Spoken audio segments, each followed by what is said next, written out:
Doctor Imran سے میرا یہ سوال جو میں کافی دیر سے آپ سے پوچھنا چاہ رہی تھی کہ ہم مس گائیڈ بھی ہمیں لوگ کر دیتے ہیں کہ جب آپ کو بات کرنے کے لیے لیکن آپ پہنچ جاتے ہیں سائیکائٹرسٹ کے پاس.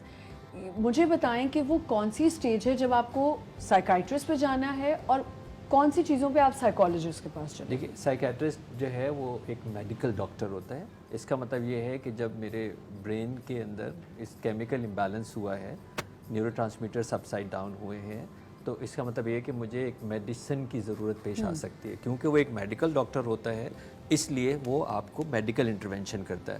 سائیکالوجسٹ جو ہے وہ تھرو تھیراپی اینڈ کمیونیکیشن کام کرتا ہے. بہت سے لوگوں کو یہ مت ہے کہ جی باتوں سے کیسے صحیح ہوگا.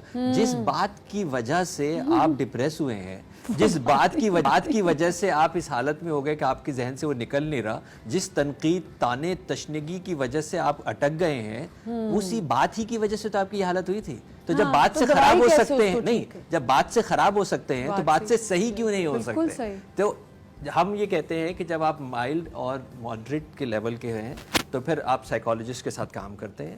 جب آپ اس ایسی سیویریٹی لیول پہ آ جاتے ہیں کہ جہاں پہ اب آپ اپنے آپ کا خیال نہیں رکھ سکتے, اپنے آپ کو نقصان پہنچا سکتے ہیں, آپ کے گرد و نواح میں آپ کسی اور کو نقصان پہنچا سکتے ہیں, آپ کا اپنے اوپر کنٹرول نہیں ہے, تو اس کا مطلب ہے کہ سائیکیٹرک میڈیکل انٹرونشن کی ضرورت ہوتی ہے. آئیڈیلی اب اللہ کا شکر یہ کہ پاکستان میں بھی ہماری کافی محنتوں کی وجہ سے اور ہمارے بورڈ سائیکیٹرسٹ بورڈ ممبرس کی وجہ سے اب ہم دونوں مل کے کام کر رہے ہیں. جب اس کو یہ پتہ ہوتا ہے کہ یار یہ یہاں کا ایشو ہے اور جب ہمیں یہ پتہ ہے یہ یہاں کی ہیلپ چاہیے تو اب یہ مل کے کام ہوتا ہے. اچھا ڈاکٹر صاحب, لیکن obviously پہلا سٹیپ کیا ہے؟ پہلا سٹیپ ہے کہ آپ سائیکالوجسٹ کے پاس جائیں. اگر آپ سٹریس, اچھا پلیز تھوڑا سٹریس کو بھی ایکسپلین کریں کہ سٹریس اور انگزائٹی میں کیا ڈفرینس ہے؟ دیکھیں دباؤ, مجھے ہر ایک تو سب سے پہلے یہ بات سمجھ لیں کہ ہر دباؤ رحمت ہے. ٹھیک ہے, اللہ تبارک و تعالیٰ نے ہر چیز حق پر پیدا کی ہے.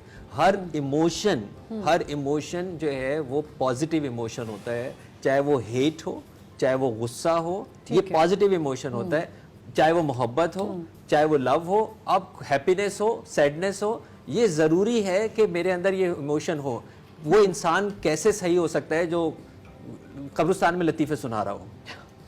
ایسا ہی ہے نا. اور وہ کیسے صحیح ہو سکتا ہے کہ جو ایک مریض کو صرف موت کی بات بتا رہا ہوں؟ تو میری ایموشن جب ایکسیڈ کر جاتے ہیں تو میں پرابلم کے اندر آتا ہوں. میں اپنی بچیوں کے اندر چاہتا ہوں, پاکستان کی بچیاں جو ٹین ایجر ہیں ان میں غصہ ہو, میں چاہتا ہوں کہ ان میں غصہ ہو, کیونکہ اس معاشرے میں ان کا سروائیول اور ڈیفینس اسی سے ہی ہو سکتا ہے, رائٹ. تو اس کا مطلب ہے غصہ, میں کیسا مسلمان ہوں کہ مجھے توہین ہو رہی ہے اور مجھے غصہ نہ ہے, پھر میں کس بات کا مسلمان ہوں؟ تو اس کا مطلب یہ ہے کہ ایموشنز ہوں گے, جب ایموشن ایکسیڈ کرے گا اور میری فنکشننگ رکے گی تو اب اس کا مطلب ہے کہ یہ اسٹریس ڈسٹریس میں تبدیل ہو گیا. اسٹریس بہت اچھا ہے, ڈسٹریس بیماری ہے. ڈسٹریس بیماری ہے, اور جب میری بیماری اس لیول کی پہنچ جائے کہ میں اکیلا بھی دنیا میں بھی بیٹھا ہوں اور اکیلا ہوں, جو چیزیں مجھے پسند ہیں وہ بھی مجھے آج اچھی نہیں لگ رہی, جس چیز کو دیکھ کے میرے منہ سے رال ٹپکتی تھی آج مجھے اس میں کوئی ایکسائٹمنٹ نہیں ہے, میں تنہائی پسند ہوتا چلا جا رہا ہوں, میں کسی سے بات نہیں کر رہا. اس کا مطلب یہ ہے کہ میں دور ہو رہا ہوں, اور جب میں اپنی زندگی کی مزے سے دور ہو رہا ہوں تو اس کا مطلب مجھے توجہ دینی چاہیے.